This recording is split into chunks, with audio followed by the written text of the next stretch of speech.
Good morning, everyone. Good afternoon. Hello. It's Michael Henry Dunn here with my co-host Nancy Hopkins on Radio 5G, where we share with you all the current updates on the rollout of the 5G technology and how it is being slowed or stopped or how people are being woken up to what's really going on. So, hey there, Nancy. How's it going? It's going. It's good to have you back. Right. He's been missing in action here for a couple of weeks. But. Yeah, for a time or two. You know, because we have our civic duties here in the United States, and when you get your jury duty notice, you got to show up at the courthouse and go, yes, I'm a responsible citizen. And so thank goodness that didn't turn into a long jury trial or anything. But anyway, here we are. So what we'd like to share with you today is just an update on places around the world where 5G is being stopped or slowed and how that is being done.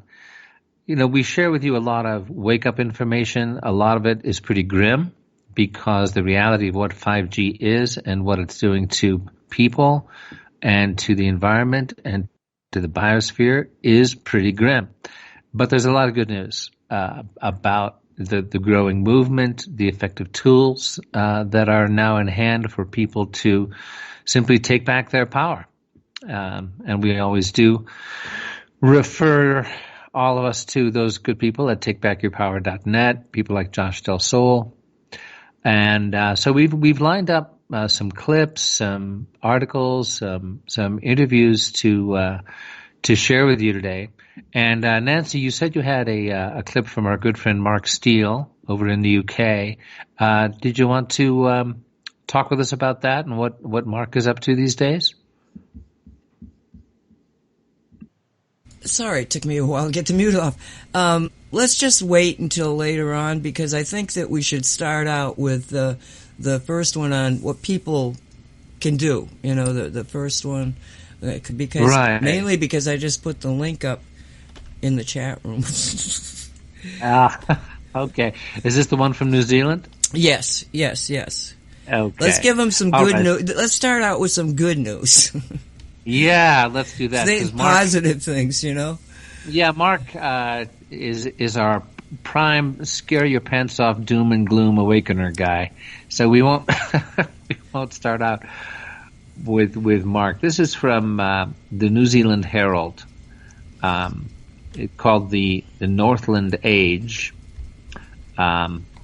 People have the power to stop 5G is the title of this article by a guy named Peter Jackson from New Zealand. But I'm going to assume it's not the Lord of the Rings Peter Jackson. Peter Jackson being a somewhat common name. So let me share with you. I'm going to read a little bit from this article. And they show a picture of environmental lawyer Sue Gray discussing the advent of 5G technology with a businesswoman, Michelle Metcalf, before a public meeting in New Zealand. And environmental lawyer Sue Gray is a major activist in New Zealand, going all over the country, waking people up, sharing information, and not just the implications and harm caused by the introduction of 5G, but more importantly, how it can be stopped. And this is an article about a particular appearance that she gave in a town called Kataya. Last week, Sue Gray added Kataya to her list of venues. She gave her audience there the same message she's imparted everywhere else, that if they speak loudly and long enough, we have the power to prevail. It will not be easy, she said, but New Zealand has a record of public sentiment ultimately shaping government policies such as the nuclear-free movement of the 1980s and in more recent times the acceptance of medicinal cannabis. People power has worked before and it can work again.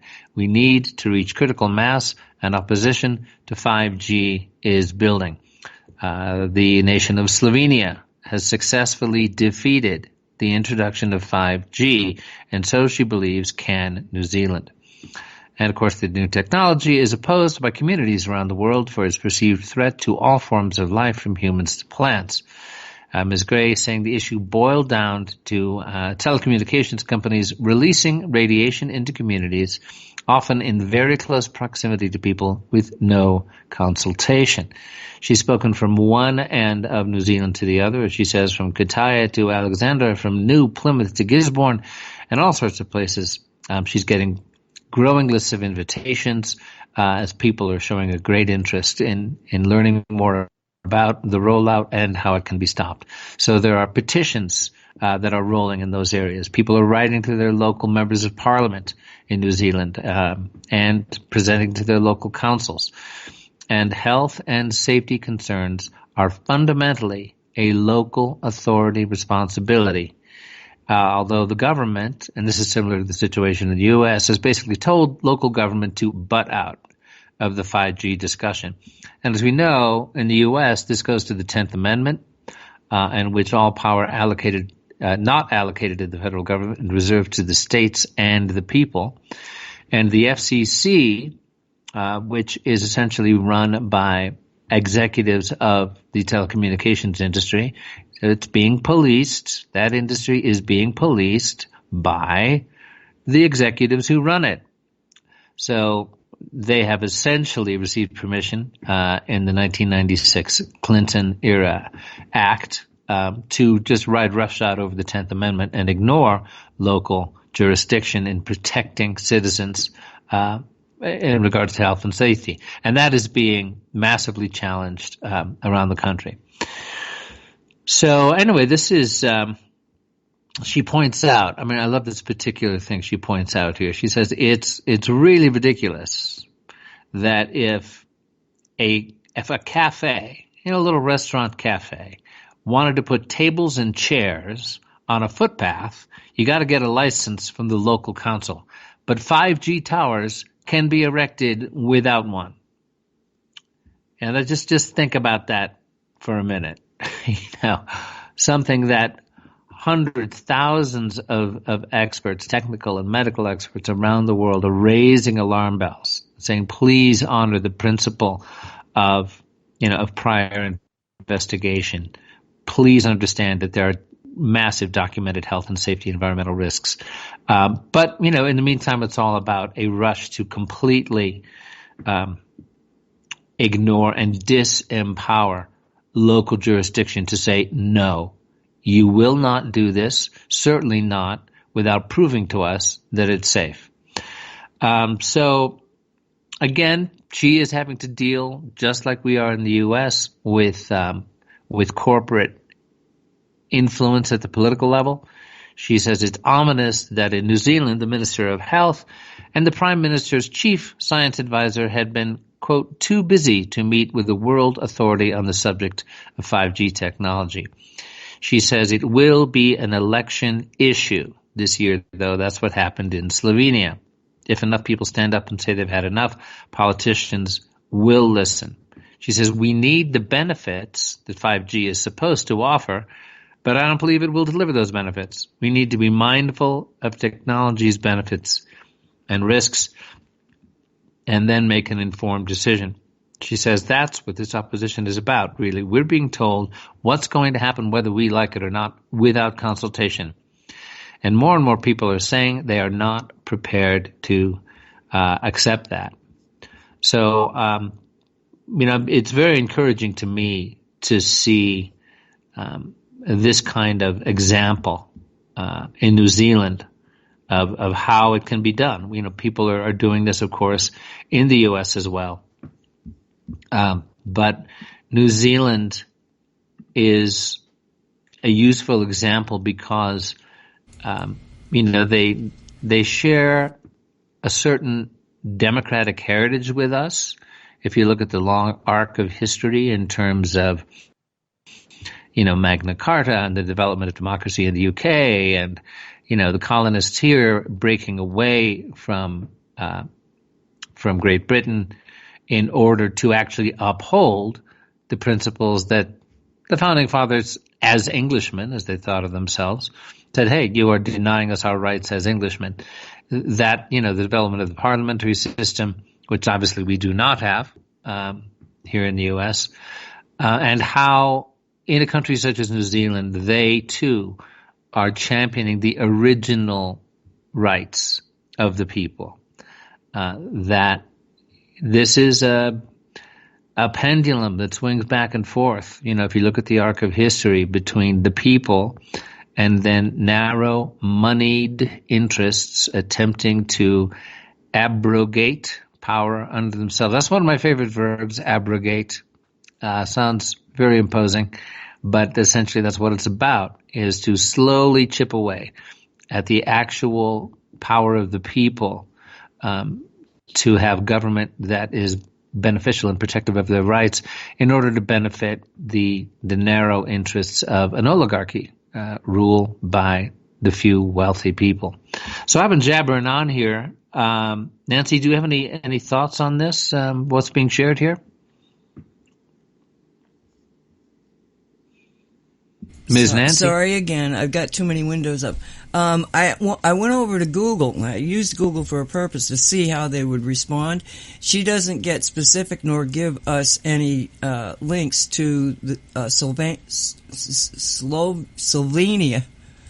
Slovenia, is that how they pronounce it? Right, Slovenia. It's a former republic of Yugoslavia. Yes, I know where it is, but I put in the search engine Slovenia 5G, and I came up with, a bunch of listings, but nothing that sounded like rejection. It was Verizon's going to be in, So then I put in Slovenia 5G rejection, and it's not even coming up here. It's like the story's either not true or been buried on Google. Okay. Okay. Well, Google, but it's good to remember, I think, that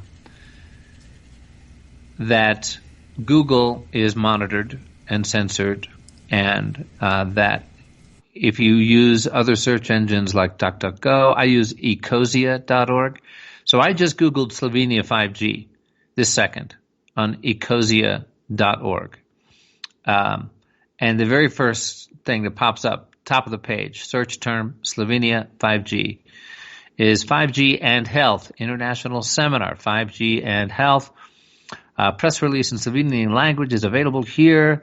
You can find, the issue of non-ionizing radiation as a protest, as debate held on 5G frequency auctions. It says here from the Slovenia Times, so according to this person, Slovenia is the only country in Europe that has not had a public presentation of 5G technology. The movement is planning to table a bill to impose a moratorium. 5G rollout postponed in Slovenia. I'm going to pull this one up. This is from TAP News Wire, and I believe this was in conjunction with the International Day of Protest about 5G. Slovenia, I'm going to put this up here. The title of this article is Honeybees on the Isle of Wight and Slovenia postpones 5G. Slovenia is, from what I understand, a beautiful country with lots of gorgeous natural environment worth preserving.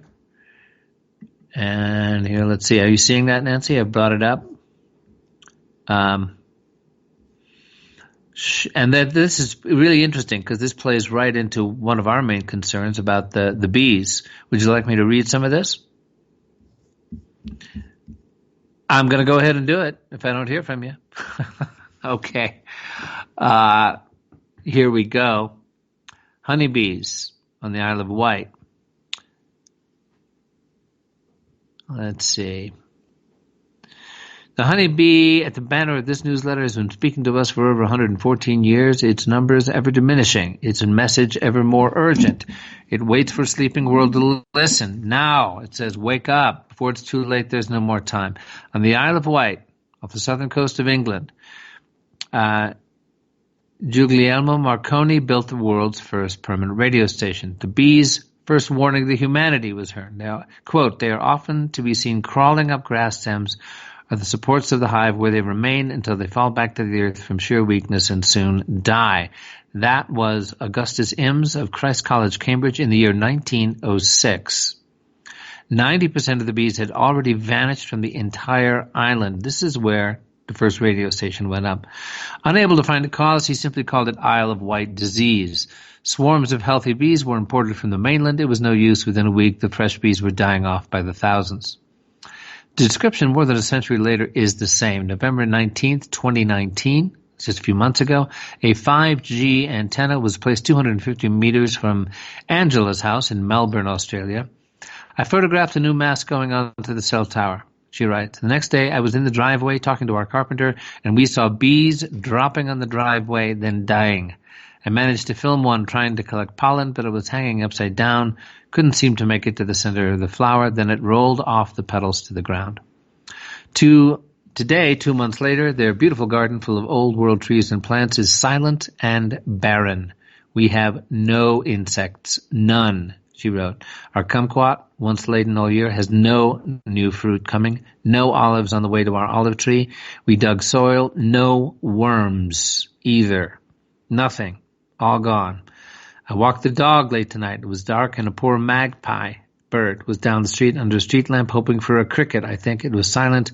I took birdseed back, but the bird had gone. It must be hungry to be out at night. In the midst of plenty, the bees are starving to death. In 2009, Punjab University in India placed cell phones in some beehives and turned them on for 10 minutes. The concentrations of glucose, cholesterol, total carbohydrates, total lipids, and total proteins rose precipitously in the bees' blood. After just 10 minutes exposure to a cell phone, the bees were not able to digest their food or use the oxygen they were breathing. Their metabolism had come to a standstill. So, moving on, I mean, this is information that Nancy presented in a very well-organized scientific paper about these experiments with cell phones. So here's the news on Slovenia. Last Friday, while people in 250 cities were preparing for the first global day of protest against 5G, Slovenia became the first country in the world to refuse 5G, at least temporarily, because of objections from scientists and the public. The Ministry of Public Administration had called a 4-hour public consultation on radiation aspects and ensuring the operation of 5G technologies. Among the speakers were Gregor Kos, president of the political party Za zdravo družbo, I hope I'm saying that right, for a healthy society, and Igor Sajan from Stavnja Biologika Sloveniji. Gosh, I am totally winging it on my pronunciation of Slovenian. My apologies to any Slovenians out there. The 4-hour meeting lasted 6 hours. Minister for Public Administration Rudi Medved announced that Slovenia is officially postponing the implementation of 5G in his country, quote, due to possible health effects of electromagnetic frequencies, EMFs. On Monday, the Prime Minister of Slovenia resigned, which means there will be new elections held probably in April of 2020. And 5G will be the main issue for Gregor Kos's political party in the elections. On March 10th, his party will bring in scientific experts from other countries for an all-day event on the health and environmental effects of 5G, which will take place in the Slovenia National Council, which is the upper house of the Slovenian parliament, and will be broadcast live on national television. So in the meantime, SpaceX launched another 60 Starlink satellites, bringing the number of these satellites in low orbit around the Earth up to 240. So this is one of the grimmer things that we're dealing with.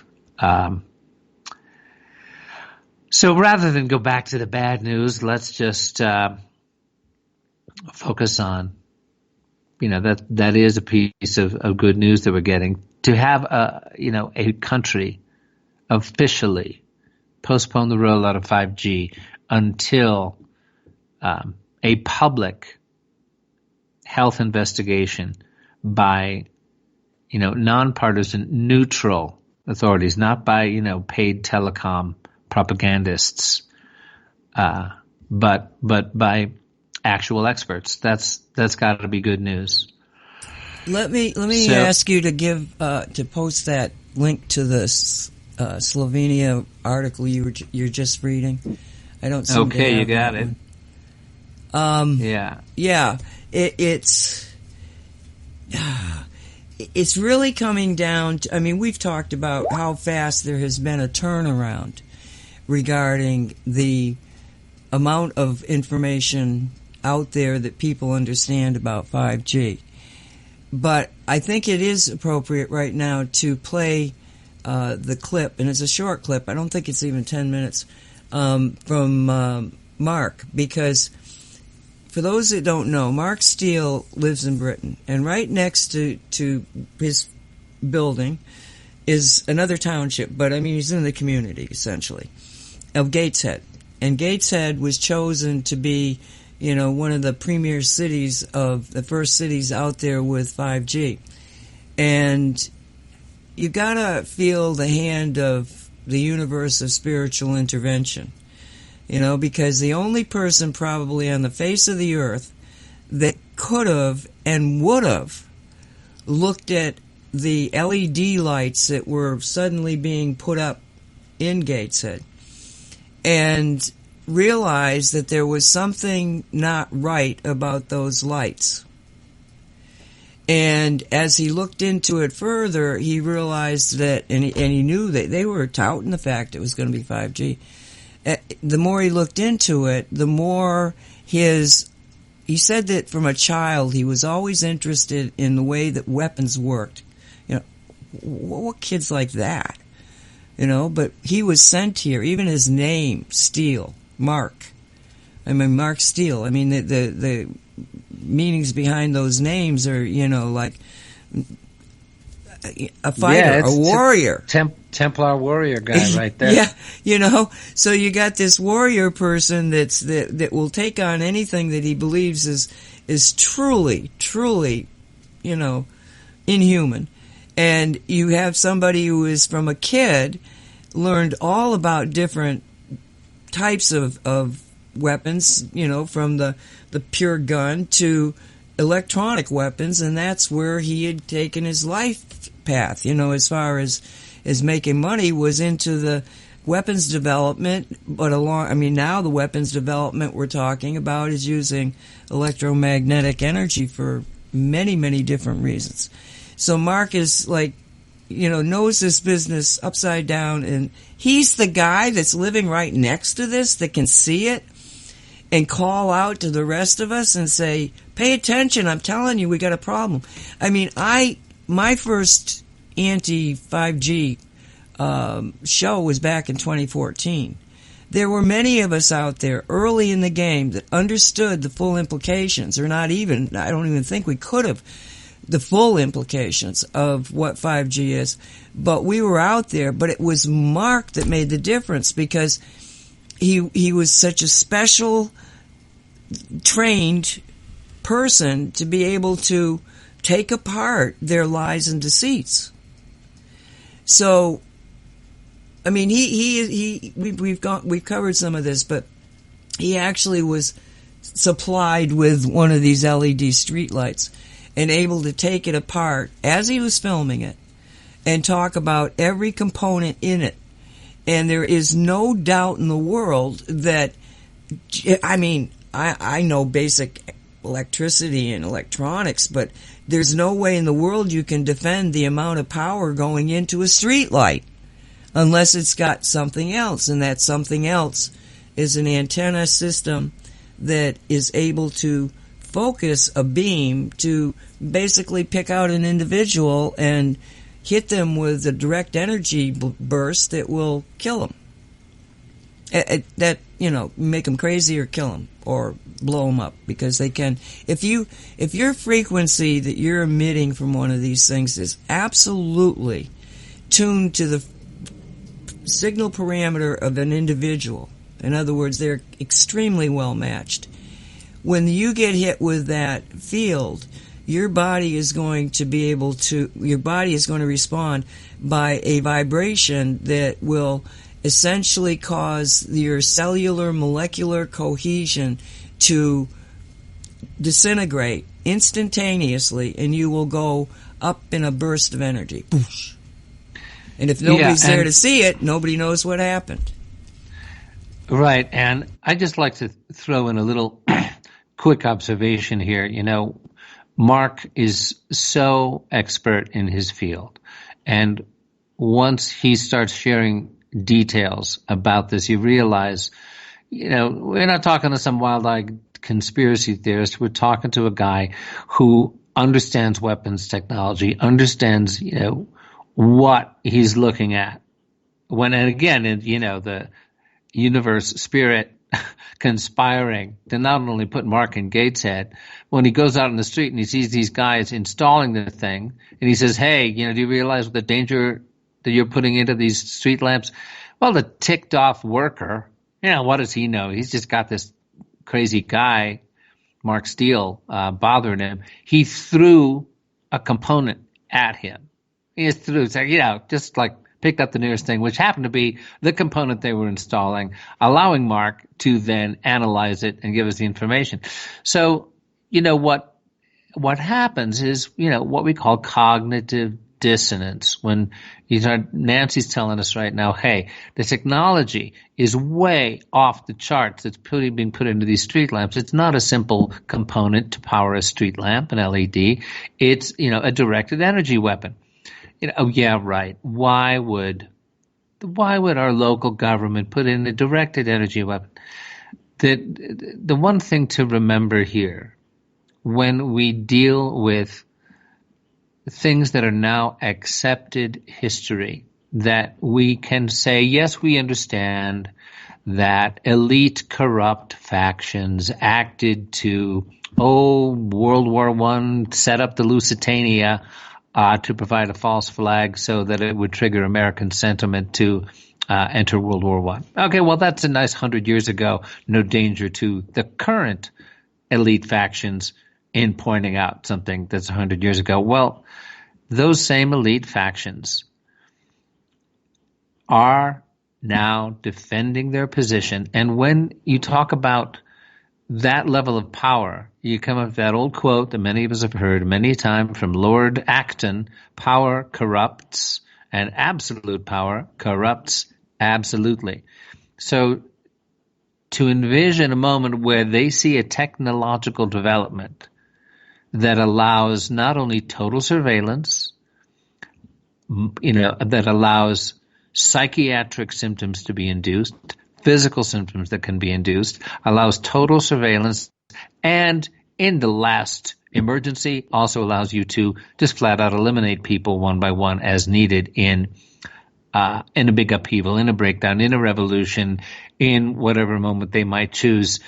We as normal human beings go, come on, people don't do that. I mean, yeah, there's bad people in the world, but no, we need to remember the history is there, the evidence is there, these factions exist, they have made these choices, these savage, inhuman choices again and again. And this simply plays right into the same logical framework. I don't like it any more than you do. I like to live in a normal world where, hey, I trust my neighbors and I trust human nature. And then there are just some sociopathic folks who tend to work together for their own interests. And that's what this is about with what Mark Steele is sharing with us. End of speech. There we go, Nancy. Well, I need to give a little more background on what he's doing now. People that have been listening to this know that I've had Mark on many times on this show. The reason I haven't been bringing him back is because he's been on some big shows. He was on with Alex Jones. Okay, so he's out there, he's doing his job, and he's got a lot more visibility going on with these people than coming on our show because we don't have a vast audience that they do. We're not a big show? I thought we were a really big show. It's a really big show. Never mind. So, but I'm trying to keep up with Mark, and what he's doing now is he's doing under Anthony Steele YouTube, okay, because I think he lost his station initially, but now it's under Anthony Steele, but it is Mark Steele. And he's putting up short blips. Something happens, and he's on the, putting up these 5 to 10 minute blips about what just happened.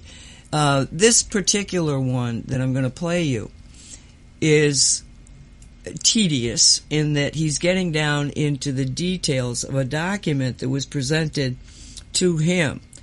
And the reason I want you to be aware of it isn't so much to remember the details, but to see how absolutely stupid some of the responses on the other side, because they have nothing. You go into a debate, you got something to fight with. They don't have anything to fight with. There is no proof it's safe. There is only a massive amount of proof that this is absolutely the most insane thing that human beings have done to human beings. Now, the concept of 5G is not for telecommunications. Get that out of your mind. Okay? It's for surveillance and control. And the surveillance of these LED lights and these little systems that they're putting in allow them to look inside, past concrete, past metal, and look inside a building to be able to analyze, not only see, but to analyze biologically, reading their electromagnetic signals of somebody in the house. This is how far the science has gotten, okay? So they beam me right here, okay? I'm the only one in the house except the dogs and cats. Okay, so they beam me. They would be able to know how healthy I am. And they would be able to know if I was in a state of depression or if I was, drinking a beer. This is how sophisticated the science is. And the most, we used to say, follow the money, follow the money. Well, now you say, follow the data, follow the data. For some unbelievably unexplainable to me reason, they want to know everything about everybody at all times. Why? Well, because you want to control everybody. So I want to play this tape.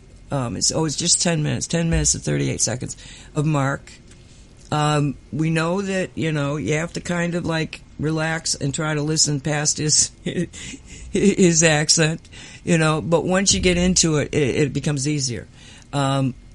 Just so that you understand what he has been dealing with on a daily basis, what anybody that is trying to make a change by bringing, relevant facts into the story, what happens when somebody from the government responds. So here we go. Good morning, everybody.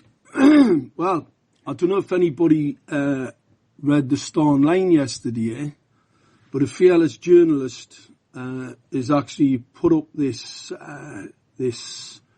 news about 5G network could lower sperm counts. We know it actually does, as a matter of fact. The science supports that. That would be sterilizing people, as it states in the Star. That would be genocide. Right? That would be genocide. We already have a legal opinion on this 5G. As a matter of fact, is in breach of the human rights laws and will be shown to cause genocide. So a criminal offence of this 5G network. All right. Now, I've got some really interesting facts here. I want people to pay attention. We got this letter yesterday from Birmingham City Council. Now, the Birmingham City Council basically replying to a guy, the same old garbage, PHE, a criminal enterprise, captured agency like IC and IRP. IC and IRP, by the way, are an industry body, an industry-funded body. All right. So this document, just pure toilet paper, but what it actually says, which is very, very important, you see that the IC and IRP guidelines, exposure less than 6 minutes. Now, that's quite interesting because obviously the 5G network's on 24/7, otherwise it wouldn't work. Anybody knows that. I mean, everybody should know that. And obviously the tests that we've carried out in the gated area, they're on 24/7. So the ICNIRP guidelines, no more than 6 minutes. No more than 6 minutes. As stated by Birmingham City Council, obviously this is a letter from Dr. Justin Varney. So does he know what that means?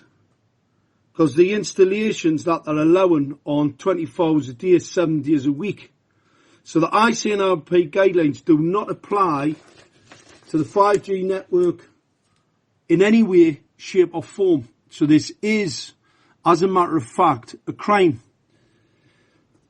as we've identified. But let's just go to another council, all right, because Gateshead, believe it or not, the offensive tactics and the threat of the legal actions, Gateshead Council are now removing at pace all of the transmitters. Here's a document.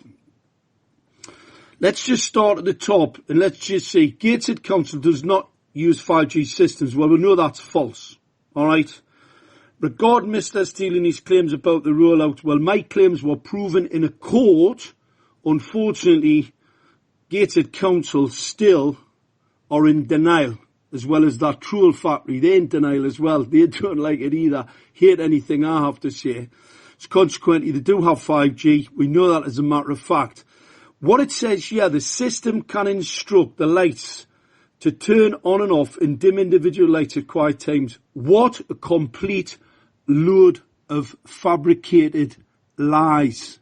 That's all they are. The lights are on. We've got the video evidence of the lights on all over. They can't be individually switched on and off. We know that as a matter of fact because it isn't a control management system as is stated here. It also goes on to say it's a reputable company. It's won the Queen's Award for Enterprise. Did it? Well, I'll tell you what it did do. It went into receivership. That's how much of a reputable company it is. So it's actually went bankrupt. And what it actually also goes on to say, short signals about every 10 minutes. So that means every single time that we've measured the radiation in children's bedrooms, children who have died from heart cancers, children who've developed brain cancers, women who have got breast cancer, prostate cancers across the borough, suicide rates, and we've measured the radiation at any time we've measured the radiation from these transmitters, they're on. That's a bit bizarre, isn't it? And we do have the evidence, and not only do we have the evidence, the manufacturer states there quite clearly continuous transmission. You see that? This is Harvard technology. 25 milliwatts, 100% continuous transmission. Now, this is a document that was sent from Gateshead Council. So do these people not even read the technicalities of the equipment? Or is this just another fabrication? Well, we know it's a fabrication. It also states guidelines published by the International Commission. Well, you've just seen that that's the maximum of 6 minutes. But this piece of equipment is on continuously. So this doesn't fit ICNIRP guidelines, does it, Gateshead Council? So why are you referring to the ICNIRP guidelines? Or is it just the fact that you are all just a little bit dim? Here's a really interesting one. We've got a multi-million-pound cover-up going on in Gateshead. And I've actually had to put myself as a criminal investigator to investigate this crime against the council. So, Criminal Investigations Department, Mark Steele, doing the work that Northumbria Police should have done when they were first alerted to the assaults of children in the near locality. So look, boys, it's coming. It's in the mainstream.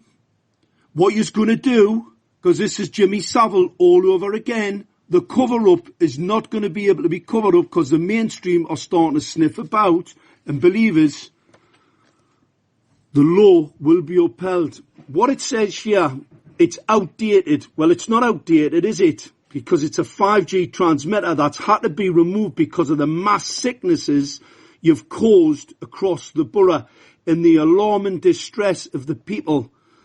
It's outdated. It's currently been replaced by a new photocell. What a complete and utter cover-up of genocide, right? The new lanterns in your street will be fitted with these new photocells. Unbelievable. A massive multi-billion pound across the country crime that's been committed on the people. And unfortunately, as Northumbria Police stated, Says there, anybody can read it. Gateshead Council have fit an experimental LED 5G street lighting system across the borough and breached the Nuremberg Code. As a matter of fact, Northumbria police have been contacted on a number of occasions about this crime, which is creating great alarm, distress and assault on a number of residents in the area. The radiation levels in bedrooms across the borough in breach of the Council of Europe 1815 resolution, as was shown in a court, documented in the court case where Gateshead Council tried to gag me and failed, where the judge stated the public have a right to know. Thank you, the Star, for letting the public know, and shame on the alternative media who are not covering this crime, this existential threat, covering it up. If you're not covering the crime, you're covering it up. And shame on any of the other mainstream media who are also covering up. And we know who those individuals are, because believe us, when this comes out, those reporters better speak to those editors and start getting this story out. Otherwise, we have their names, we know who they are, and they will be thrown under the bus. The same as the people who are covering this up. Like this individual who should know, must know, that the manufacturer states it's continuous transmission and not as stated here, a complete fabrication. It's only on for a couple of seconds. Who told them this? Who is giving the direction? Who is pulling the strings at Gateshead Council to fabricate this evidence? Who is the controller? Who's the controlling mind of this fabrication against and the assault on the people? Because it's quite obvious what's happening in Birmingham Council. They're saying no more than 6 minutes. That's the ICNIRP guidelines, as we've already stated. So, we've got the police reply. I consider your complaint fanciful. Well, unfortunately for you, the IUPC don't think it's fanciful, and they've upheld the appeal. So we're waiting to see what's going to happen. But like I said, the mainstream media are starting to cover this, and people are going to start waking up to the fact of this monstrous, outrageous crime being perpetrated on the people of this country and the West, including the illegal LED street lighting that causes retinal cell damage, causes a significant number of insects to die. Anything that gets near to it, it will kill them. That is just as the science shows and the technicalities. So keep on with the cover up, boys. We've got your names. You keep on covering this up and don't speak out. Believe us, justice is coming. Justice is coming. And there you have it. Well, I love to believe that justice is coming. I just need to ask where it's coming from. You know, it's having done a fair amount of work on the rule of law in the international stage. What bodies, you know, accredited law enforcement bodies on the international scene for international law that can address these violations, these crimes, as Mark points out, and end impunity. You only end impunity when punity comes in, when people, you know, get punished, when judgments are issued according to due process and assets are seized and people go to jail. That people see, oh, I can't get away with this anymore. Where is that going to happen? You know, Mark has already been dealing with a lot of challenges just in getting, you know, a local Gateshead council to not act in a corrupt and benighted fashion. So anyway, God bless him for bringing all this out. I do have, in the meantime, I found some other good news to share. I've been trying to get the link posted here, but because it's from the Financial Times, when you post a link, they say, "Great, we'll share this wonderful article with you if you subscribe and sign up." But I can read it aloud to us, unless Nancy, you want to comment for a little bit on Mark's message here. No, that's fine, because all that we can look at when we're talking about the problem is the way that Mark does. He is, as an individual, spending all this time to investigate what the police and other people should do. So you want to know who's going to be the ones that making sure that there is justice? It's people like Mark, people like you, people like me, that never forget that we have the power. We gave the power to the governments. Well, take back your power. Exactly.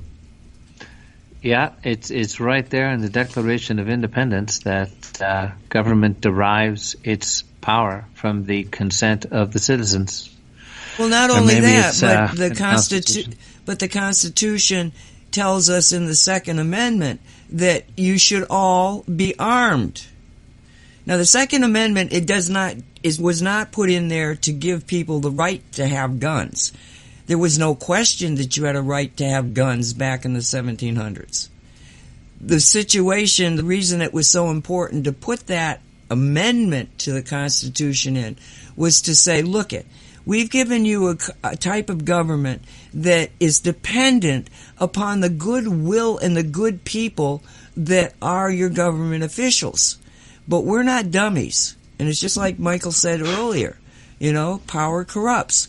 So we are telling you that as a population, you have got to be ready to defend yourselves against those that would do you harm. It wasn't to give permission to have a gun. It was a declaration that you should have a gun because you are the militia. You are the people that will defend the republic. Right, a well-ordered militia, as the Constitution says, and it gets pretty confusing with the propaganda on one side or the other.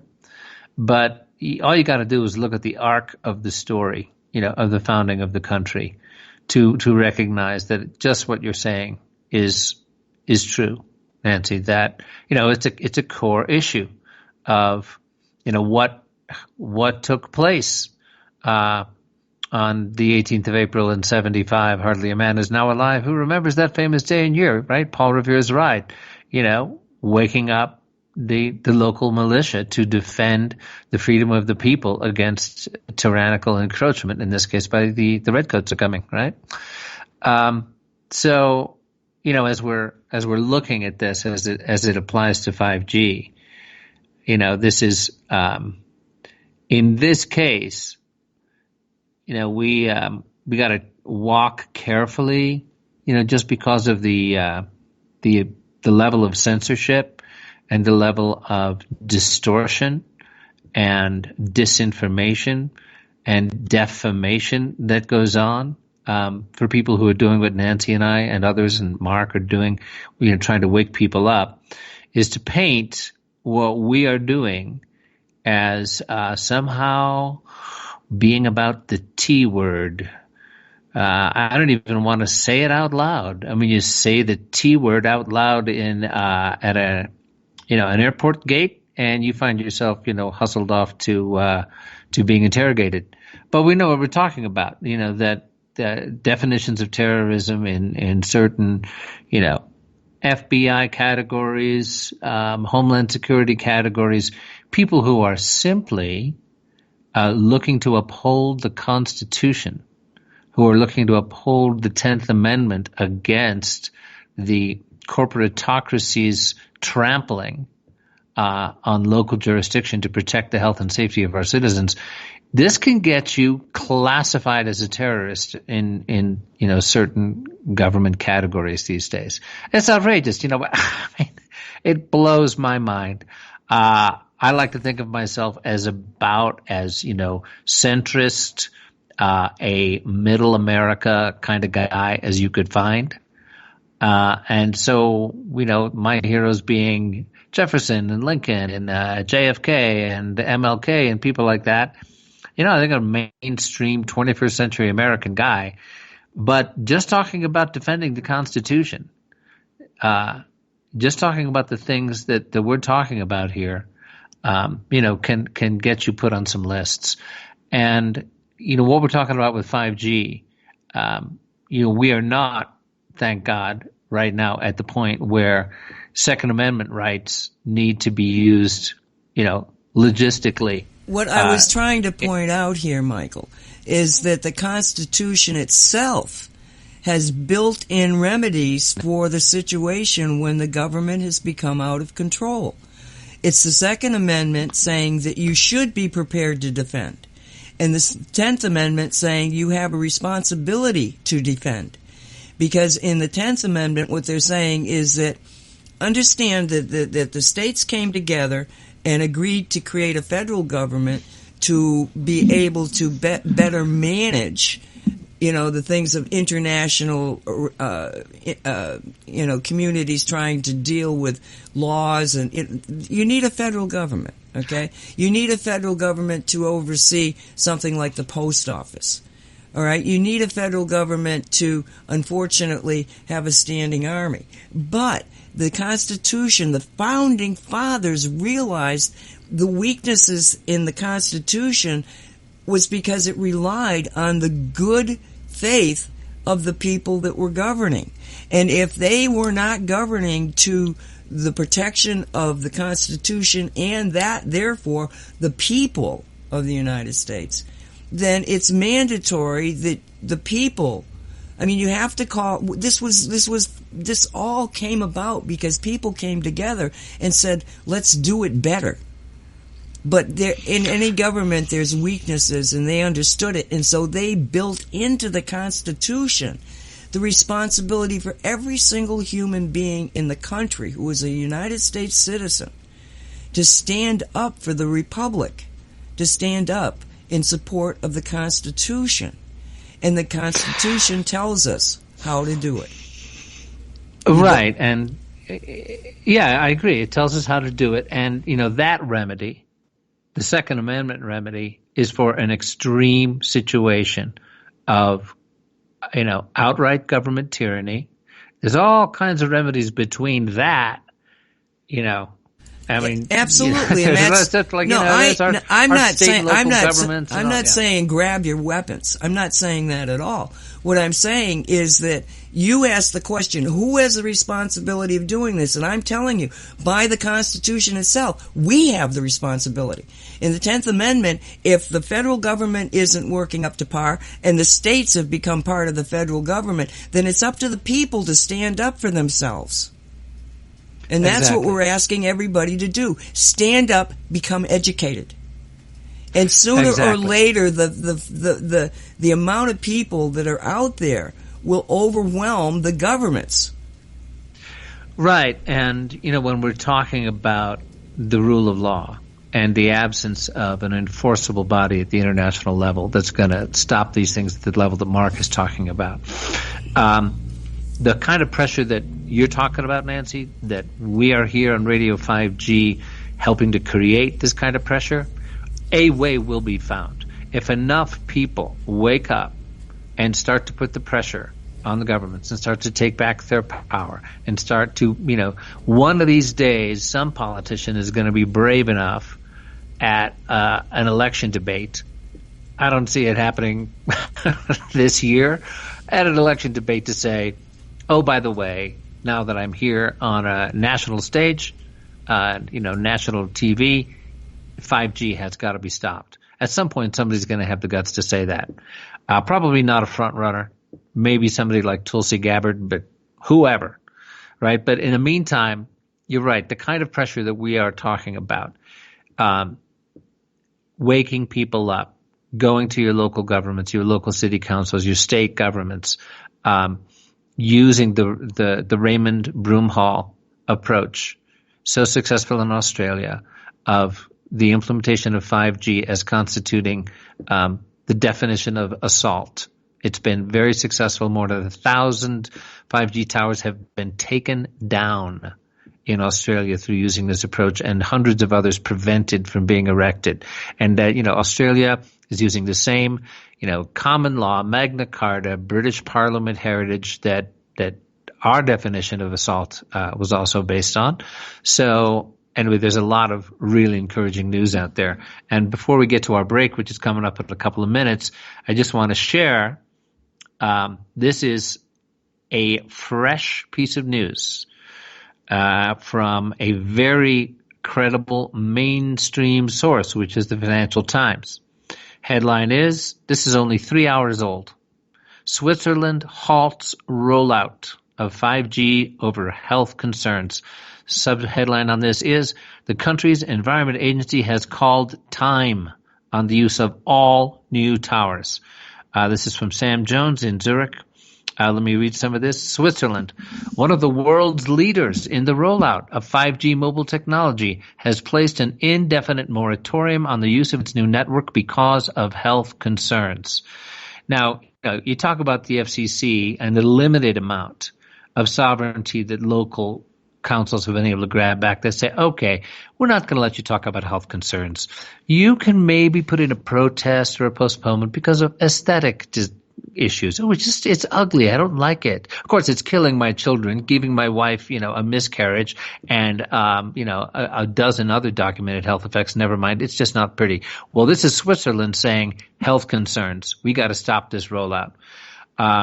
Reading more from this article in the Financial Times, the move comes as countries elsewhere around Europe race to upgrade their networks to 5G standards amid a furious rearguard diplomatic campaign by the U.S. to stop them using Chinese technology provided by Huawei. Washington says the company, which is fundamental to most European networks' upgrade plans, presents a grave security risk. This comes, by the way, quick sidelight here.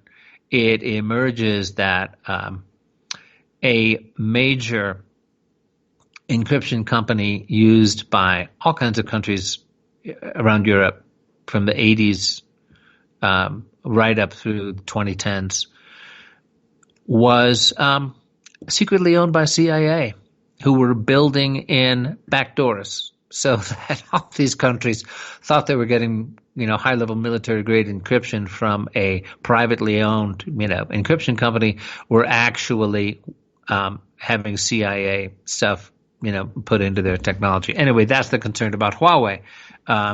Same story all over again. So here's the main story. A letter sent by the Swiss Environment Agency, known by the acronym BAFU, to the country's cantonal governments, that in Switzerland, the equivalent of states or provinces in Switzerland are called cantons, at the end of January has now in effect called time on the use of all new 5G towers. Officials who have seen the letter told the Financial Times. The agency is responsible for providing the cantons with safety criteria against which telecom operators' radiation emissions can be judged. Under Switzerland's highly federalized structure, telecoms infrastructure is monitored for compliance and licensed by cantonal authorities, meaning local authorities. But Bern, that's the capital, B-E-R-N, the city of Bern, is responsible for setting the framework. And so the Environmental Agency has said it cannot yet provide universal criteria without further testing of the impact of 5G radiation. This is the key thing here. It's about, all right, we require testing regarding health impact. That is a huge turning point. It goes on to say the agency said it was, quote, not aware of any standard worldwide that could be used to benchmark recommendations. Quote, therefore, BAFU will examine exposure through 5G antennas in depth. If possible, in real-world operational conditions, this work will take some time. Without the criteria, the cantons are left with little option but to license 5G infrastructure according to existing guidelines on radiation exposure, which all but precludes the use of 5G except in a tiny minority of cases. Some cantons have already imposed their own voluntary moratoria because of uncertainty over health risks. So this is huge. Okay, Slovenia is one thing. Slovenia, well, not quite Iron Curtain country because Yugoslavia, was non-aligned, but catching up, right, over the last couple of decades. Slovenia is one thing. We're talking Switzerland. We're talking one of the wealthiest countries in Europe, highly technologically advanced, and Switzerland, which was leading the charge for 5G rollout, has halted it over health concerns. So, this should be a banner headline throughout the Stop 5G movement. So we're right at the top of the hour, and we're going to take our break here and be right back on Radio 5G. This is Michael Henry Dunn with Nancy Hopkins. And what kind of inspiring music have we got, Nancy? Well, before we do that, I want to read the last statement here because it says this is by the company, Swisscom, okay, that they said they understood the fears are often expressed from new technologies. And this is their statement.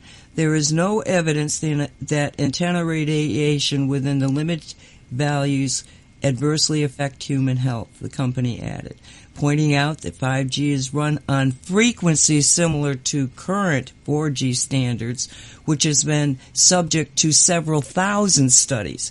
And those several thousand studies have all shown that the damn stuff is very dangerous. So they flat out will tell you something that is flat out a lie. I don't know. Let's see. Yeah. We're gonna. What shall I play here? Let's just do a 5-minute Diana Rose and link up. Diana Rose Kelly's link up, because that's what we got to do. We got to all come together and make this change. And hey, we're so powerful as a unified group of people working against one particular issue that we don't have to go to war, and that's the key. We just have to use our numbers and our voices to make them wake up. Welcome back, everybody. Radio 5G. Michael Henry Dunn here with Nancy L. Hopkins.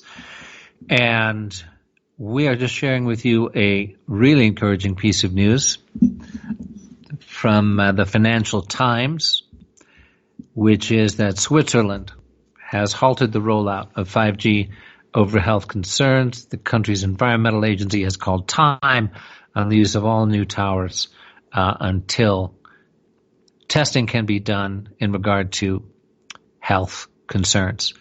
So that's, and again, Switzerland is obviously a highly advanced nation, technologically advanced, one of the wealthiest countries in Europe, a history of neutrality, and it's a very big deal.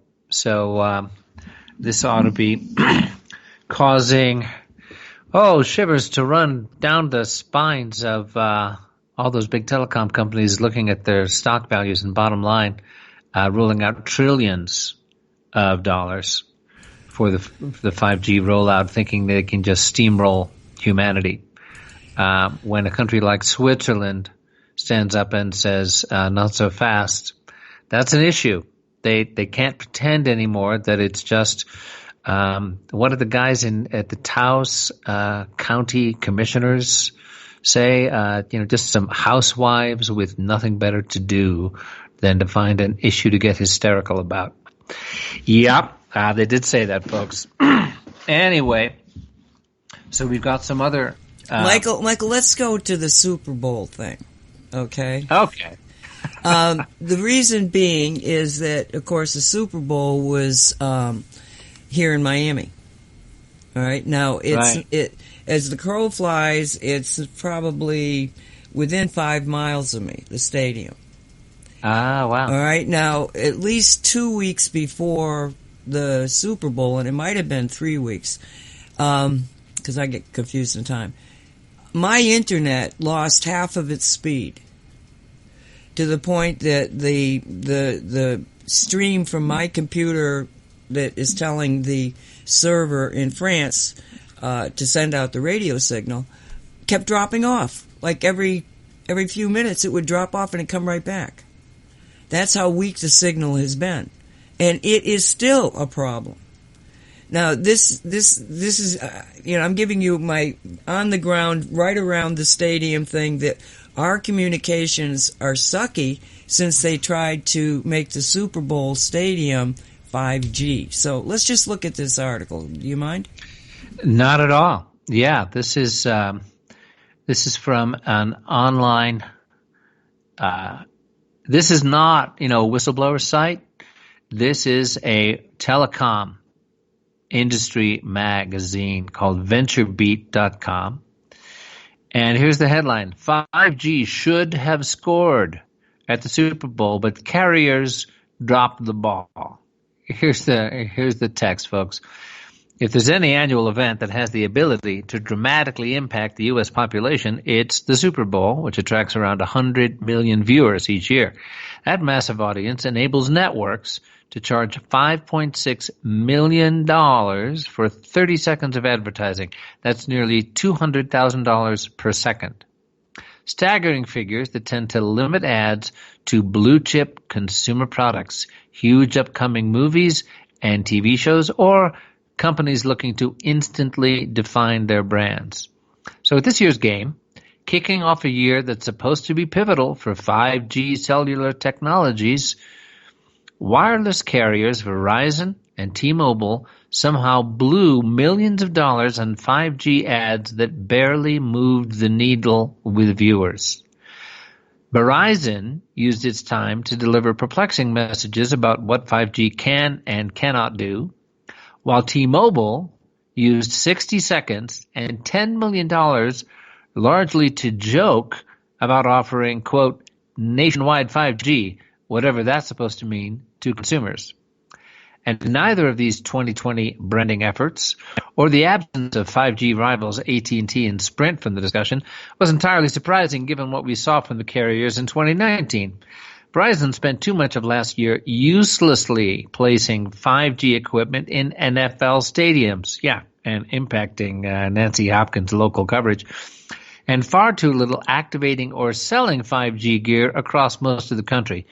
Most people forgot that the carrier throttled firefighters' unlimited cellular service during the 2018 wildfires. But somehow Verizon managed to use its ad time to reignite those memories, bizarrely focusing on how 5G could never take the place of heroic first responders. Now, by the way, just as a little sidelight here, firefighters' unions in some places around the country have demanded hazard pay, hazard considerations being brought into place when firefighters have to climb up on these towers because of brain damage, because of neurological dysfunction that ensues, splitting headaches and memory loss that happens to firefighters when they get too near this technology. Anyway, back to this article here, this telecom magazine. Let's just stop for a second because the ad that they were talking about is this. I don't know if you saw it. I did watch the Super Bowl and the ads, and I was appalled. I was like, oh, I can't believe they're doing this. It was this technology that supposedly they have that allows the firefighters to see through the smoke and everything, 5G, okay, so that they can find you in a fire. I mean, it was just like a ludicrous commercial. And mostly it just stunned me because I know what this must be doing to the firefighter. But that's what it was. It was, and they played it a number of times. Okay, and it was, this is what 5G is going to give you. Firefighters are going to be able to see through the smoke and save you. So that's the advertisement that they were talking about. Right. Yeah, they brought that up in Taos when our group was down there. And they said, hey, we understand you just got this rollout. And they said, well, look, we're tying it into the 9/11 response system. And if the fire, paramedics need to get to you, we can't have our county being sued by people because the paramedics couldn't find them in their apartment, as we need to be able to locate just exactly where you are in your apartment with, these LED street lamp energy weapon surveillance 5G devices that are being installed, for example, in Gateshead. Actually, we're saying, well, yeah, if it's a surveillance thing, if people can't, if firefighters can't locate exactly where you are in your apartment, we might get sued. And we said, well, you also need to think about getting sued for miscarriages, brain cancer, sterility, and laundry list of other things that EMF and Wi-Fi and 5G have been linked to. But anyway, going on with this Super Bowl article. Verizon also had a 5G camera on the game sidelines. Note, this is not in a 5G drone for reasons that weren't really clear. Collectively, Verizon delivered the sort of non-sequitur messaging that it's increasingly becoming known for, while in no way inspiring consumer 5G interest or purchasing activity. Again, I want to just emphasize that this article I'm reading from here, this isn't a wake up to the dangers of 5G article. This isn't a whistleblower article. This is an industry magazine going, hey, what's with the confusing messages on 5G? Do people even know what you're doing? Well, it's a really good question. It's actually one of the more encouraging pieces of information about it, because one increasingly gets the impression that 5G has just become a branding label as they're racing to try to implement the towers. Yes, they're doing it, but in the meantime, the massive propaganda campaign is so heedless and chaotic that they're falling all over themselves, trying to get us all thrilled about what 5G is going to do, and completely having to ignore the mounting evidence. I mean, they cannot touch in the least the idea that 5G presents even the teensy-weensiest little health concern. You aren't going to see the merest mention of that in any of this propaganda, despite the massive evidence, scientists and medical people around the world, a huge movement to stop it. If they once even begin to address it, it's history. It's over, because they've got nothing to prove that it's safe.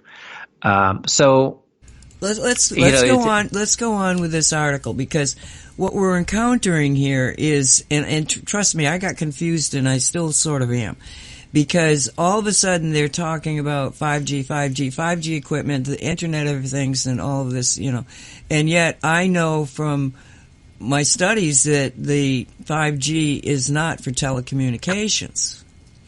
So what this is saying to me is that, yes, I'm right, it's not for telecommunications. They are not talking about, well, the article explained it, but what they're doing is they're trying to brand 5G as being safe. I was at that football stadium and I didn't feel any different.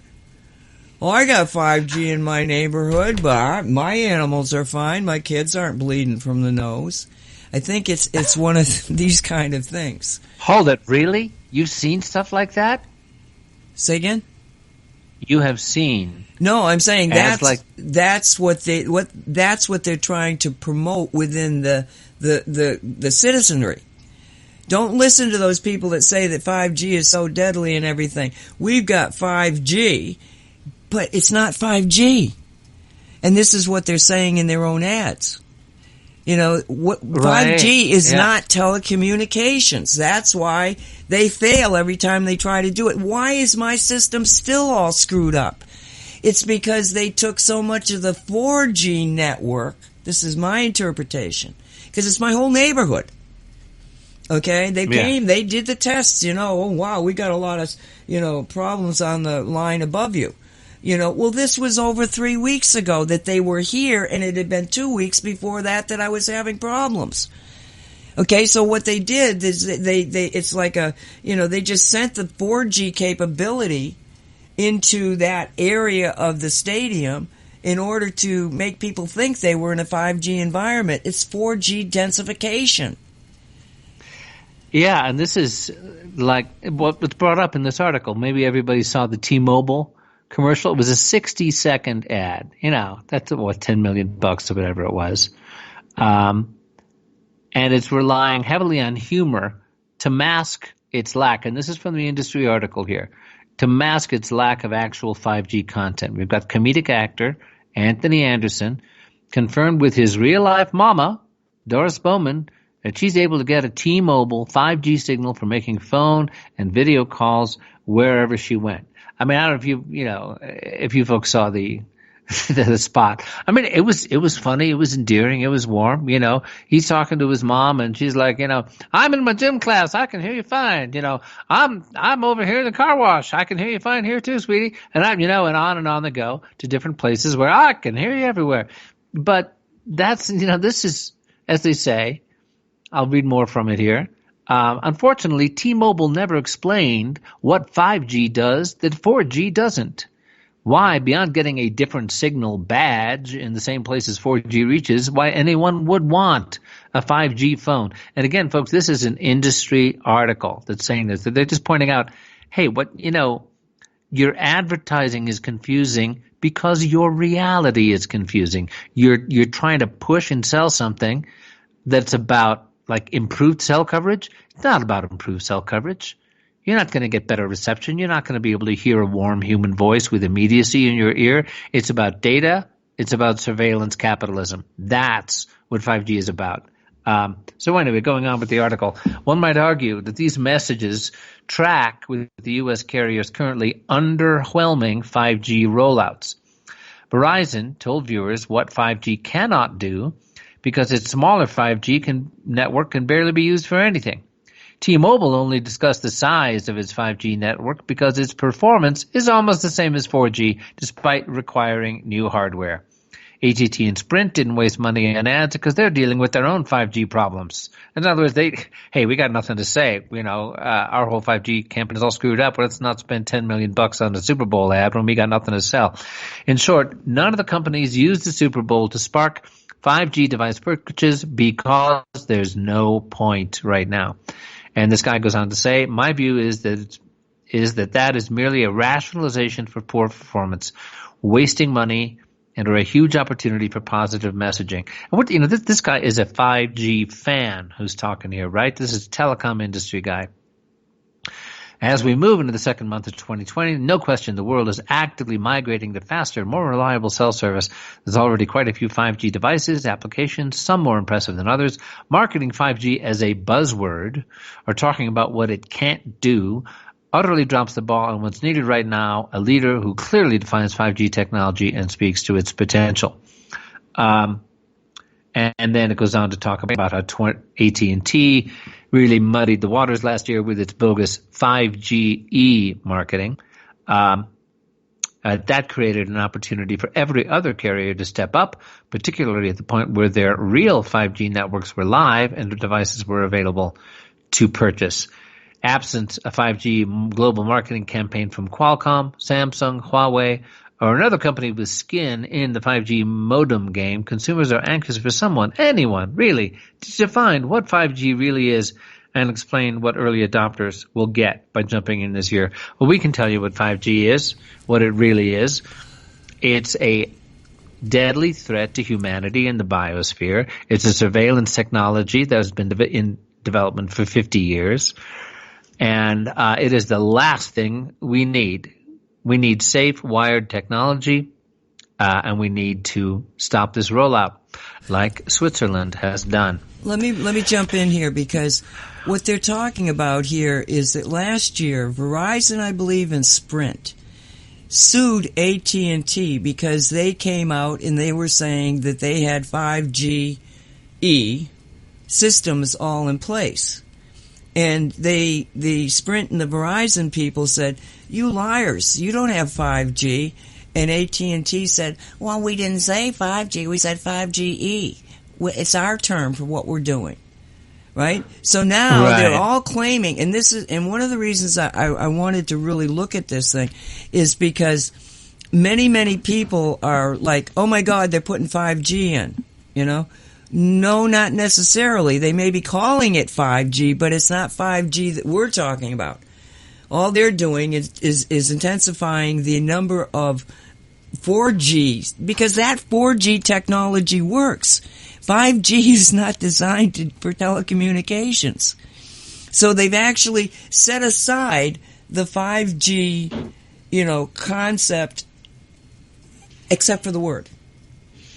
They keep telling us it's 5G, but people don't panic. It might not be 5G that we're talking about.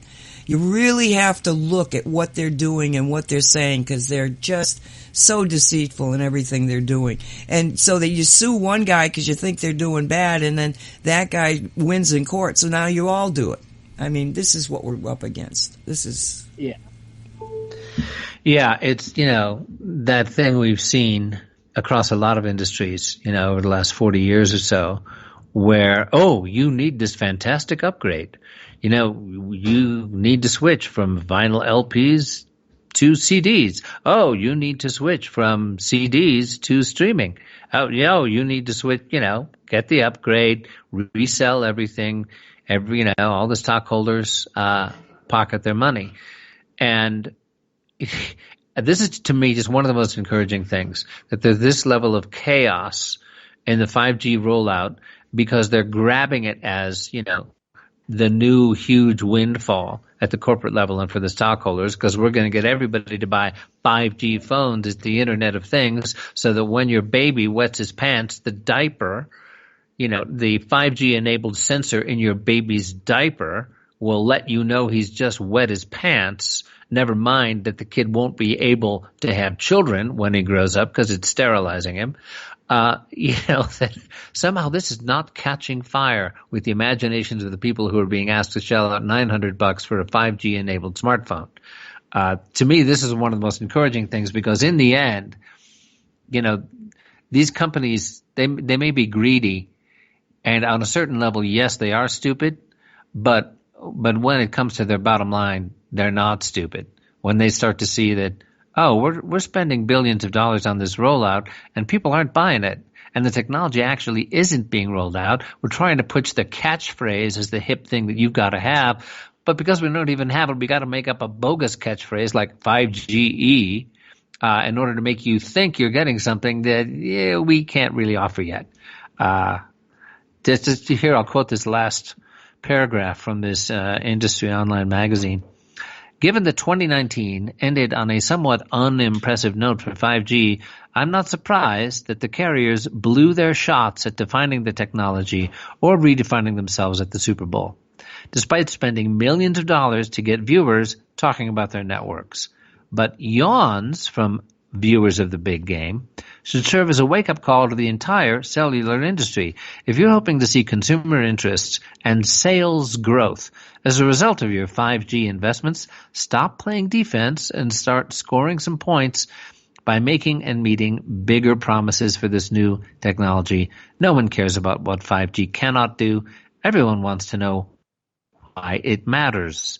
And if your message is resonant enough, you won't need to buy 30-second ads to spread the word. Well, this is a really interesting question. Why does it matter? So we're getting a huge, AI, Internet of Things, and the massive advances in, medical technology, and yet it's not really landing. The fact that the Super Bowl ads fell flat on their faces is, to me, one of the most encouraging bits of news that the Stop 5G movement has had in a while. Yeah, you see somebody that says, I just got this new phone, it's got 5G in it. You look at them and you say, well, I'm getting the hell away from you because you're carrying a deadly weapon. See ya. Yeah. Forget about the coronavirus. You've got a 5G-enabled smartphone. I'm leaving the room. If we get the word out, if people start to understand, I don't know how they're going to, sell these crazy ass. They've got smart toilets. The things that they've come out with is like, do I need this in my environment? Especially when it could kill everybody. It just does. They've gone beyond what is sane and sensible. And there's no way that, in my opinion, that the person who is halfway alert would buy into this, and part of it is, people aren't, if you can do what you're doing with what you've got, most people will continue doing it. It's these young people that are, supposedly the targets for a lot of this, Well, obviously they're not buying into it either because it's a stupid thing. Yeah, and this is a good moment to bring in another link we've got to share with you here. And you're not going to take this away from me, are you? Hang on a second. Well, your privacy will not share your... Okay, very good. This is from TakeBackYourPower.net, our good friends over there with Josh Del Sol. And the article is entitled, Investigation. Are 5G-enabled smart ambulance tests contributing to multiple deaths of UK ambulance workers? And this is from a couple of months ago, 20th December of last year. As new 5G-enabled smart ambulances rush to the hospitals, we ask if they are also rushing patients and paramedics directly into a health crisis. Now, there's a little cautionary note here, an update. They are saying that the organization in question, which was doing the 5G-related trials, they say they're denying that they were doing it, but why did two sources in the article from the Telegraph indicate that they are? Okay, so here we go. Futurists, rejoice. It's the dawn of the fourth industrial revolution where all your sci-fi dreams can and will come true, or so the telecom industry would like you to believe. 5G is poised to revolutionize, well, everything. From video streaming to virtual gaming, the future is supposedly at hand. We are being sold that healthcare is one of the top economic sectors to benefit from 5G technologies, from physician-to-physician consultations to at-home monitoring to video-based telemedicine. China has already conducted its first robot-assisted remote surgery on animals using Huawei's 5G network technologies. Chicago's Rush University has teamed up with AT&T to become one of the first 5G test hospitals in the United States. Across the world, emergency response teams are testing 5G technologies to develop the smart ambulance and the data-empowered paramedic in order to revolutionize and transform patient care. And so the article asks, but what if 5G healthcare is its own health emergency? As in the U.S., Britain is moving full speed ahead and rolling out 5G test grounds around the country. In June of this year, West Midlands 5G, the UK's first region-wide 5G testbed, teamed up with University Hospitals Birmingham, NHS Foundation Trust, and BT, whatever that is, to simulate a paramedic in the field performing an ultrasound scan on a patient, while a clinician in a remote location interpreted the ultrasound image in real time. Hosted by the Medical Devices Testing and Evaluation Center, MD Tech, in the UHB's that's the University Hospital Birmingham is what UHB stands for. Simulation Lab at the Institute of Translational Medicine. This demonstration revealed that the very idea of a 5G connected ambulance is no longer just an idea. Providing new technologies to frontline staff to create a facility for patients to be diagnosed and triaged in an immediate and appropriate medical setting, this type of 5G connectivity will enable paramedics to perform remote diagnostics supported by clinicians based in the hospital. Sounds great, but there are dire health consequences for both patient and paramedic in this microwave box on wheels. And are we already seeing this play out? In September of 2019, O2, a leading telecommunication services provider in the UK, announced it will be providing connectivity for a new smart ambulance at the Millbrook Proving Ground, which is a vehicle testing facility in Bedford. The purpose of the trial is to enable O2 to develop and test the system, quote, before it is deployed on the public network, replicating the real-world 5G capabilities. According to their press release, quote, the project will involve equipping a standard ambulance with state-of-the-art devices and connectivity to create a smart ambulance that will simulate 5G connectivity, transforming the vehicle into a unique remote consultation room. In a concerning series of events, news reports out of England have revealed that 3 employees at the East of England Ambulance Service Trust died suddenly last month. An article in the Welwyn Hatfield Times reports that Employees included Christopher Gill, who died at Welwyn's Garden City's Birch Court in Holland on November 15th, another paramedic from Luton, Richard Grimes, and 999 operator Luke Wright from 24 from Norwich also died between November 11th and 21st. The Mirror reports that shortly before their deaths, a whistleblower wrote to the East of England Ambulance Service NH Trust boss complaining about psychological abuse. Former Health Minister and local Liberal Democrat Member of Parliament Norman Lamb, who also received a letter, is calling for an independent investigation into their deaths. Then they have an official statement about, we're extremely sad about the deaths, extend sympathies to their families, blah, blah, blah, take any health concerns very seriously, we'll always offer support to any in the staff. But examining the link to the 5G trials. When contacted about the incident and cause of death for the employees, a media relations representative from EEAS told us, there's an ongoing investigation. Out of respect for the families of our colleagues, we will not be releasing any further information. We do not have 5G-enabled smart ambulances and are not trialing or using 5G technology. However, a mobile marketing article from September of last year about the O2 smart ambulance testing states O2 is currently providing devices and connectivity for a similar trial involving six ambulances at the East of England Ambulance Trust. In other words, this same body, these same folks where these people died. The Telegraph also reported O2, the mobile phone giant, is set to begin testing smart ambulances equipped with next-generation 5G technology later this month in a deal with Samsung and the NHS. Britain's biggest mobile network operator by number of users will pilot the technology on 6 ambulances from the East of England Ambulance Trust to create new services for emergency vehicles. So the East of England Ambulance Trust is saying, no, we did not have ambulances tested and set up as smart ambulances. And 2 separate articles from mainstream media are saying that O2, the mobile phone giant, was in fact working with this East of England Ambulance Trust. Okay, so, and they go on to say, extending this type of care into smart ambulances is an exciting next step in critical and pre-hospital emergency care. So the cause of death for these 3 East employees has not yet been confirmed nor released publicly. But numerous reports online indicate the declining mental state of East employees, referring to the work environment as very hostile and the culture as cancerous.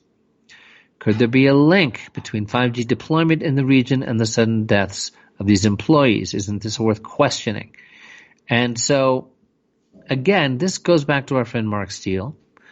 Because of the neuropsychiatric effects that microwave millimeter radiation, 4G, 5G has. This section is titled Suicide Fears with New Weapons-Grade Technology.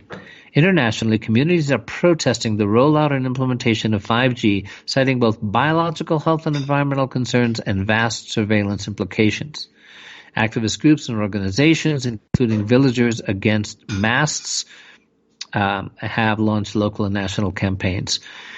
This particular organization cites serious concerns over health risks, especially mental health. They've talked about the 5G weapons-grade new phone technology, which is being tested in Cornwall, sparking physical and behavioral health concerns after an unprecedented number of suicides at Bristol University in the region.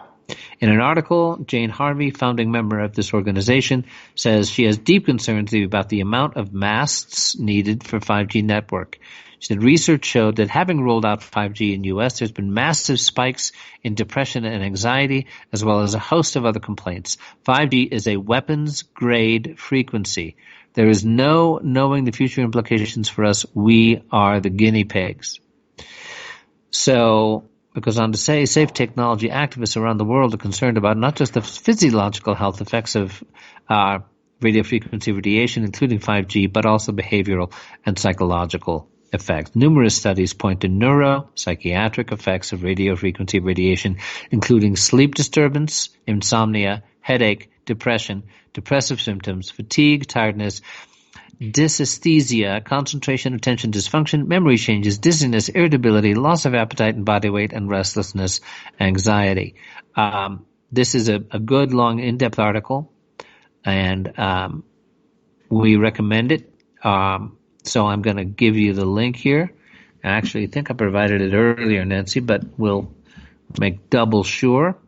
Again, this is from our friends at takebackyourpower.net, who are sharing an article that was originally, let me make sure about the accreditation here. Yeah, okay.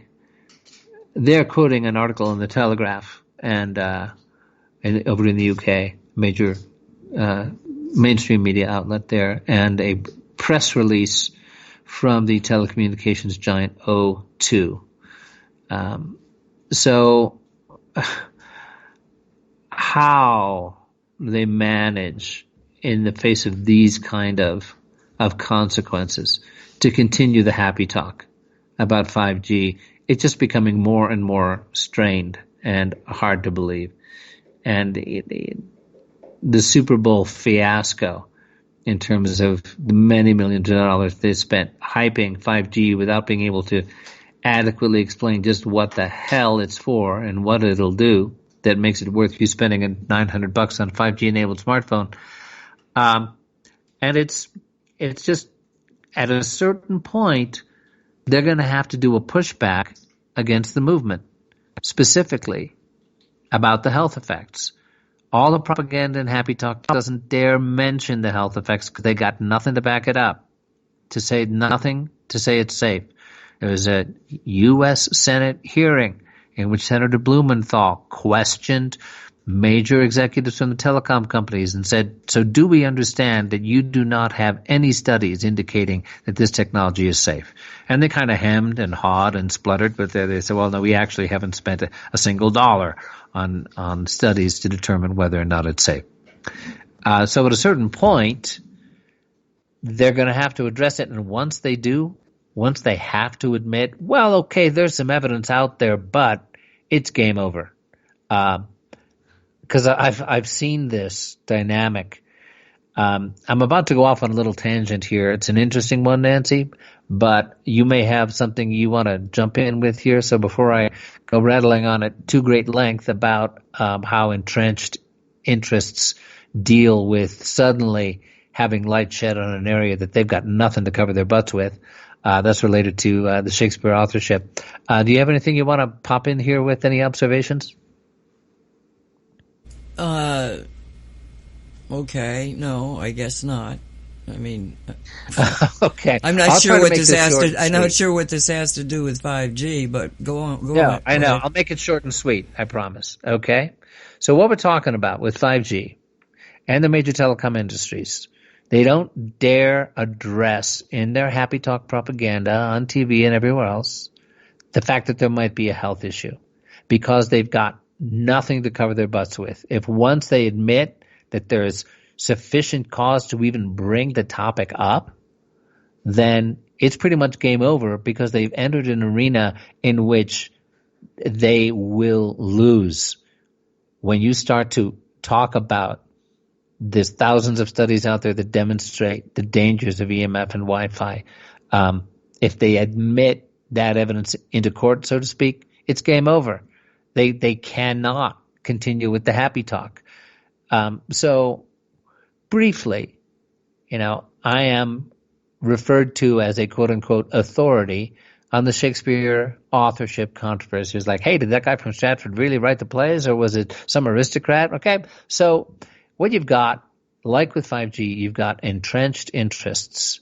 You've got $1 billion tourist industry. You've got thousands of PhDs around the world who have earned their credibility, their career, their tenure based on their expertise in Shakespeare, based on a story that happens to have been a political cover, in my estimation, and that of a lot of other people. So when it gets brought up, these folks don't know the story. They don't know the evidence. They dare not even look at it because they'll be laughed out of court by the other PhDs. Oh, you're paying some attention to that, poppycock about, it not having been settled. We're going to drum you out of the accepted society of PhD mucky mucks. So they can't do it. It's career suicide. So when they get into a debate, with a well-informed person who happens to have looked at the primary evidence, they look like idiots because they can't admit it, can't address it, and they don't know jack crap about it. And it's the same thing. What happens when they start to be asked awkward questions about the lack of primary evidence. And it's a fascinating story. I won't go into it. But this is the dynamic when you've got entrenched interests who are suppressing information even from themselves. Because, these aren't necessarily evil, satanic human beings. They want to believe it's all safe because they're making a lot of money off it. They're paying for their Mercedes with it. And they just, there's nothing to all that. Well, once they start to get asked awkward questions by well-informed people, once the pressure builds so much that these happy talk propaganda ads, have to address the reality of the health effects, it's game over because they don't have a leg to stand on. Anyway, end of tangent. Was that relevant? Yes, I can understand why it was relevant. Yeah, I was a little nervous going out on that limb. I thought, okay, how can I talk the Shakespeare story and not have people roll their eyes? Anyway, I've seen it over and over, and it's what's happening here. Okay, so we've got about 15 minutes left. What else do we want to cover here, Nancy? Well, we actually have quite a few, but this is an interesting one. The one on the it's RT Russian, the Russian station there that is talking about France and China stepping in and telling France that they have to have Huawei. That word. let's just read this because this is okay. The Chinese government is stepping in and telling the French government that they should use this particular company, the 5G company that the United States and a number of other European companies say are back doors to everything that the system sees will be data mined. They'll have it all. It's like you're going to put these systems up and the Chinese have, total surveillance over your own people. But read it there, Mike. You got it in front of you? I want to make sure I'm looking at the right one. It's RT. The Chinese embassy in Paris. Is that the one that has Daphne Touchover? Say again? CHD's Daphne Touchover. That's the Robert F. Kennedy Jr. No, okay, because that's a RT. No. Let me just throw it in here to you, and you can just because I don't think I got that one. China warns France not to discriminate. Yes, that leader in democracy. Okay, now I got it. I'm seeing it. Okay. Yeah. Don't discriminate. Yes. We have to read this because this is part of the. It sort of goes to what you're saying. It's not. It's covering up, but it's using governments. I mean, it's just bizarre. Read it, please. Okay. So this is from RT, a section called Question More. Headline: China warns France not to discriminate against Huawei on 5G contracts. And this is from just a couple of days ago, February 10th. The Chinese embassy in Paris has called on the French government to treat telecom giant Huawei as an equal to other tech companies when it comes to participant selection in the rollout of super-fast 5G networks there. France is currently picking suppliers for its next-generation networks, and Huawei could be one of the top contenders, despite the U.S. trying to convince its allies around the globe to ban the Chinese tech major. As France is expected to auction off the first frequencies of its 5G spectrum in April, some indigenous media, that's an interesting phrase, have recently reported that Huawei could be barred from entering several large cities. France might also allocate Huawei less time for a security review than for similar equipment made by the Chinese giant's European competitors such as Nokia and Ericsson. These two firms have already been picked by France's main carrier Orange, while the country's other major telecoms operators have yet to announce their 5G partners. In a statement issued on Sunday on its website, Chinese embassy said if those claims are true, the treatment of a company based just on its country of origin would be blatant discrimination and disguised protectionism that violates free trade principles. It said that security fears about Huawei were unfounded and urged France and the EU to treat all equipment makers equally if they want similar treatment for European firms on the Chinese market.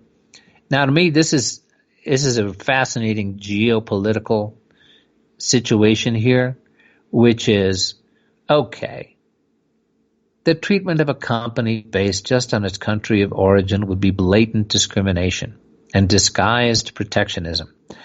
Well, the justification for doing that is that China is such an authoritarian government in which private enterprise is so closely linked and controlled by the state that supposedly private company Huawei is actually just a branch of the Chinese government's military and intelligence community. Yes, it's a telecommunications company, and it is, completely subsumed, shall we say, by the government's program and control. Now, this isn't to say, obviously, that you don't get backdoors like people like Bill Gates, throughout Windows, because of cooperation he might be doing with CIA or NSA. It's not that isn't a reality. It's just that with China, it's more blatant, and it's about, hey, they're putting a Trojan horse into the Huawei 5G, and if we put this into all of our countries, the Chinese are going to be able to spy on everything we do. That's the rationalization. That's why Trump is fighting Huawei's introduction into the U.S. So it's just, it's like, hey, we're bad too. I mean, we've got, intelligence community interference and backdoors, built into all our stuff too. We're not going to come out and admit that, but you Chinese, you're just too nakedly authoritarian, too nakedly controlled, and you probably have backdoors. And some of these folks actually believe that we're here in the free world, as we used to call it. We got to watch out against the Trojan horses by those bad authoritarian dictatorial Chinese, which is certainly true from my personal point of view. Anyway, going on with the article, they've also got a link here on RT to an article about how German telecom chooses China's Huawei to build its 5G network despite U.S. pressure. Gosh, Mr. Trump couldn't convince them. Okay. China has always treated Nokia and Ericsson fairly in the construction of 5G networks. This is a statement from the Chinese embassy, adding that the firms were allowed to equip its own domestic networks. We do not wish to see the development of European companies in China affected due to discrimination against Huawei and protectionism in France and other countries. In other words, they're saying, hey, you do it to us, we're going to do it to you. You've got a free hand for your companies in our country, and if you're going to try to stop us in your country, well, it's going to be tit for tat. So the U.S. and some of its allies accuse the Shenzhen-based company Huawei of spying for the Chinese government and of posing a consequent security threat.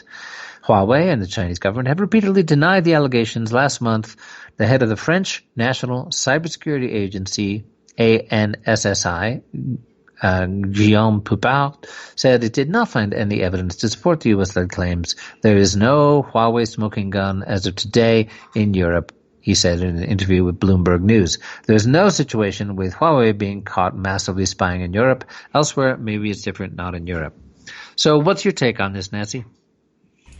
Well, I find it very ironic that this makes me want to laugh.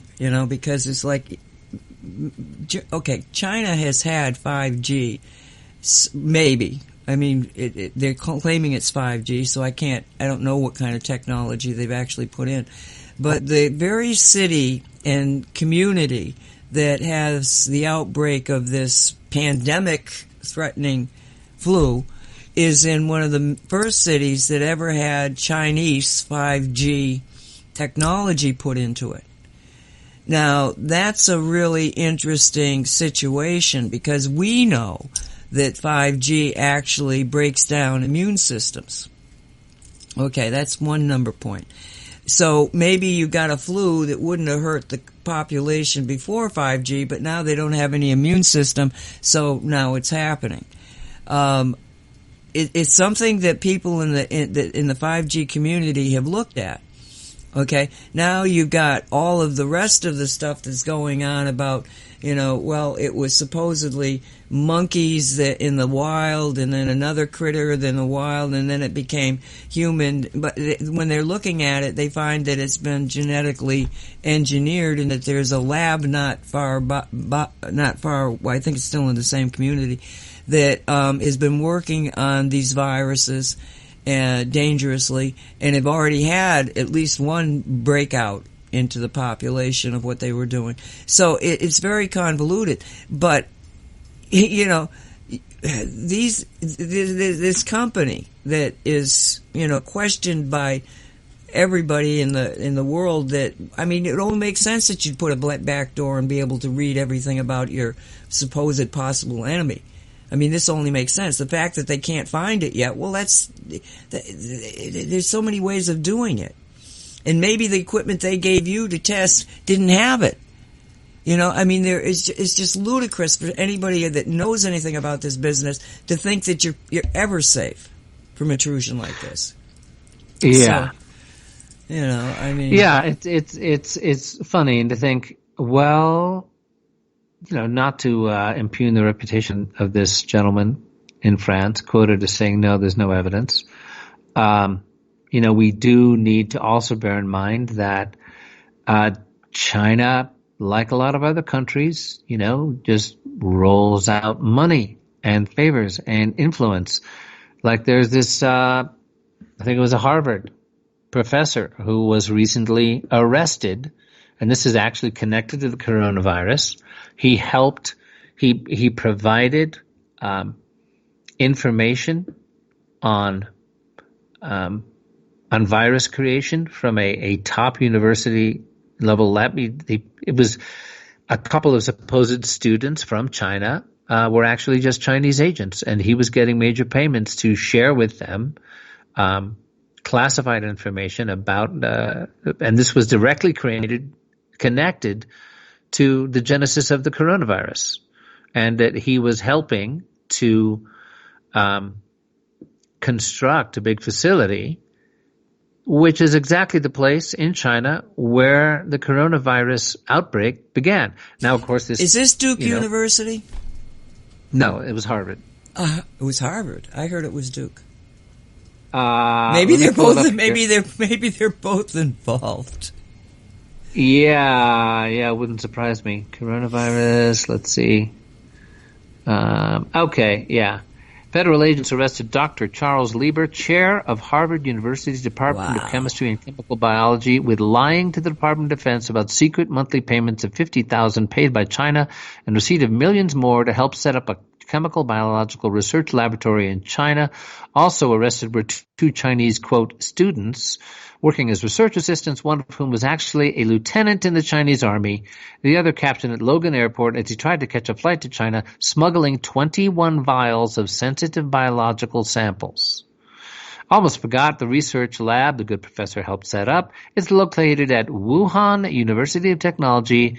Wuhan is ground zero to the potentially global pandemic known as the coronavirus, which is spreading rapidly and killing people. Okay, so this is international spy novel stuff happening in real life. And, of course, it's barely made mainstream news. That's such a huge story. And you're not seeing Wolf Blitzer talking about it, because they don't want it exposed. They do the same thing, in my humble opinion. Anyway, we are at the top of the hour, 12 noon here in Colorado, 2 p.m. in Florida. Got any final thoughts for us, Nancy? Yes, don't get discouraged. We can win this. We see the winning is happening. People are becoming more and more aware. Just stay at it. But do remember, it's your responsibility to get to what the information tells you. Don't listen to me or anybody else. You just go and do your own research. It's all out there now. And be safe. Yeah, and by the way, remember to create a Shungite environment. Use the amazing gift of Gaia. Drink Shungite water, wear a Shungite necklace, put Shungite stickers on your cell phone, your laptop. Make sure your kids are wearing Shungite. It's a protection against EMF and Wi-Fi, up to including 4G. And in the meantime, the Shungite grid will work. to help us all. It's all up to us. Anyway, thanks for listening. Radio 5G. This is Michael Henry Dunn with Nancy Hopkins. We're a joint project of Cosmic Reality Radio and the Sacred Academy of Global Evolution. Thanks for listening. God bless us, everyone. See you next time, folks. Thank you for listening. May it be. Let it be.